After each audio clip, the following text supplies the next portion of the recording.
As Britain waits for their next leader, China is suffering under the current one, who, as things stand, will continue in the next term. Xi Jinping's China is a saga of nightmares. We told you about their banks in crisis. 4 banks in China recently failed. Depositors fear they could lose their life savings. They have been protesting. Guess what the government did? Unleashed military tanks. You know what they say about history repeating itself? China, protesters, tanks. Look at these images.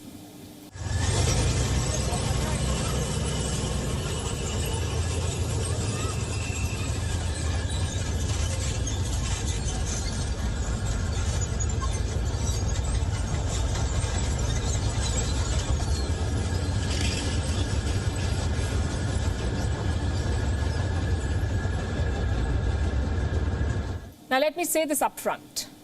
We have not been able to verify the authenticity of this video, but a lot of reports are doing the rounds. Some say these images are from the Shandong province. Do you know what the tanks are guarding? A bank. Believe it or not, the Chinese state had to send a tank to secure a bank. Tells you how bad things are at the moment. The military is being called to protect Chinese banks.